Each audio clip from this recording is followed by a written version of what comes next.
My fellow Americans, while the extent of damage to our country is still uncertain and shall probably remain so for some time, preliminary reports indicate that principal weapons impact points included military and industrial targets in most sectors of the United States.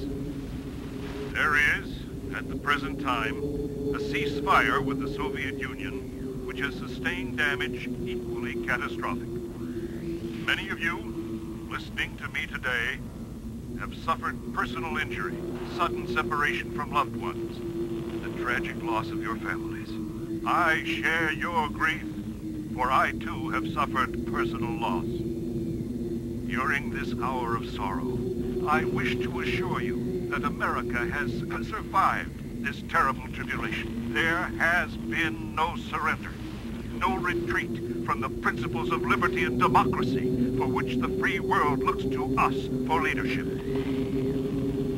We remain undaunted before all but Almighty God, the government. Functioning under certain extraordinary emergency options, we are prepared to make every effort to coordinate relief and recovery programs at the state and local levels. During the next 2 weeks, my staff and cabinet will attempt to relocate to National Emergency Reconstruction Headquarters. At the present time, and until radiation pattern reports are made available over the emergency broadcast band or through your local authorities, I urge you to remain in areas offering maximum shelter protection from radioactive fallout and to obey all local curfews. We are counting on you, on your strength, your patience, your will, and your courage to help rebuild this great nation of ours. God bless you all.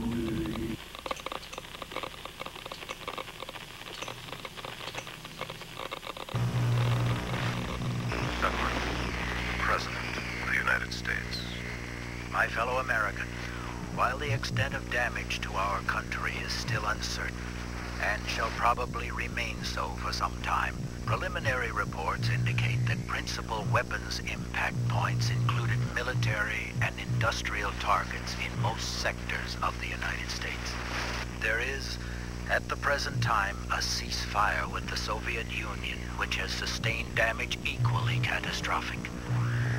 Many of you listening to me today have suffered personal injury, sudden separation from loved ones, and the tragic loss of your families. I share your grief, for I too have suffered personal loss. During this hour of sorrow, I wish to assure you that America has survived this terrible tribulation. There has been no surrender, no retreat from the principles of liberty and democracy for which the free world looks to us for leadership. We remain undaunted before all but Almighty God. The government is functioning under certain extraordinary emergency options. We are prepared to make every effort to coordinate relief and recovery programs at the state and local levels. During the next 2 weeks, my staff and cabinet will attempt to relocate to National Emergency Reconstruction Headquarters. At the present time, and until radiation pattern reports are made available over the emergency broadcast band or through your local authorities, I urge you to remain in areas offering maximum shelter protection from radioactive fallout and to obey all local curfews.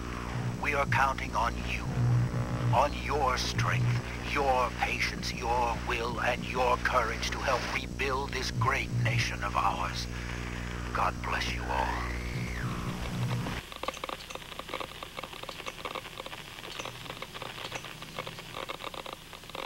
Nuclear explosions are caused by weapons such as H-bombs or atom bombs. They are like ordinary explosions, only many times more powerful. They cause great heat and blast. They also make a cloud of deadly dust which falls slowly to the ground. This is what is called fallout. So these are the two dangers. First, heat and blast, which is followed by fallout. The heat and blast is so severe that it can kill and can destroy buildings for up to 5 miles from the explosion. Fallout is dust that is sucked up from the ground by the explosion. It can be deadly dangerous. It rises high in the air and can be carried by winds for hundreds of miles before falling to the ground.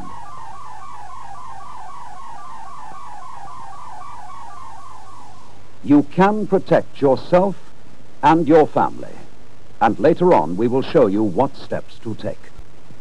The most widespread danger from nuclear explosions is fallout. Fallout is dust that is sucked up from the ground by the explosion. Fallout can kill. Since it can be carried for great distances by the winds, it can eventually settle anywhere. So no place in the United Kingdom is safer than any other. The risk is as great in the countryside as in the towns. Nobody can tell where the safest place will be. So you are just as safe in your own home area as anywhere else. In fact, you are far better off at home because it is the place you know and where you are known. So, stay where you are. If you leave your home, your local authority may take it over for homeless families. And if you move, the authorities in the new place will not help you with food, accommodation, or other essentials. You are better off in your own home.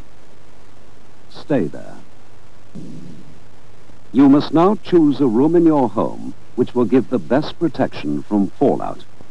If you live in a house, the safest place is the ground floor or basement. Choose a room with the smallest amount of outside wall. The farther you are from outside walls and the roof, the better the protection. If you live in a block of flats, which is more than 5 floors high, it is important not to use the top 2 floors. The safest places are inside passages away from outside walls and windows. If the block is 4 floors or less, the best place for a fallout room is the basement or ground floor. If you live too high up to be safe, you must make arrangements now with your neighbors in the lower floors, or make some suitable arrangements to shelter with someone close by. If you live in a 1-story house, like a bungalow or prefab, the building itself will not give you much protection. So the best thing is to make arrangements now to shelter with someone close by. If this is not possible, look for a space in your home which is farthest from the roof and the outside walls. Later, we shall be telling you how to strengthen and improve your fallout room. We have told you how to choose a fallout room in your home. The best place is farthest away from the roof and outside walls. Your fallout room will protect you, but you will make it even safer by strengthening a small part of it. This part will be your inner refuge during the worst of the attack. Making a refuge is not difficult. The main things you will need are shovel, boxes, cartons or large plastic bags, earth or sand. Start collecting them now. These things may also come in handy. Hammer, saw, screwdriver, nails, screws, string or thin rope, scissors or penknife. One idea is to make a lean-to of wood, resting against an inside wall. Strong boards or doors taken from their hinges are quite good. Stop them slipping down the wall by fixing them to the floor with a strip of wood, like this.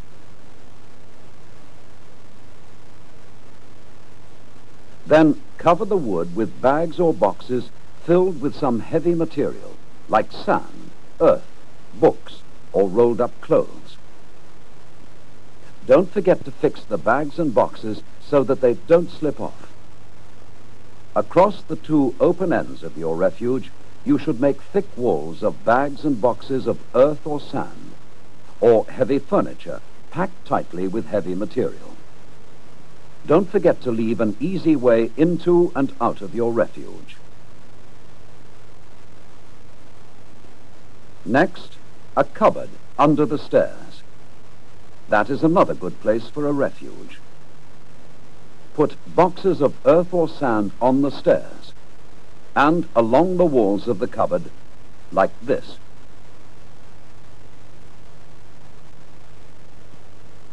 If the stairs are on an outside wall, make the wall thicker with bags of earth or sand. Stack the bags up to a height of about 6 feet.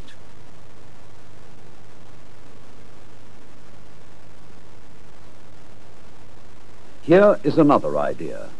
Use tables, if they are strong and large enough for you and your family to shelter beneath. Make solid sides around the tables out of heavy furniture, boxes filled with sand, earth, or books. If you can, lay strong boards or doors across the top and cover them with bags of heavy material. This will make a good roof over your refuge. If you live in a caravan or other building of lightweight construction which provides you with very little protection against fallout, your local authority will be able to advise you on what to do.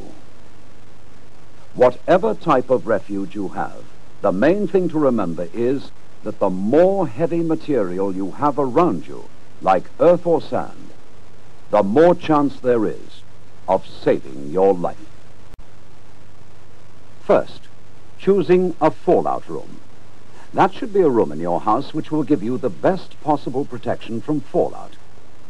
A room that is farthest from the outside walls and the roof, or one with the smallest amount of outside wall is safest.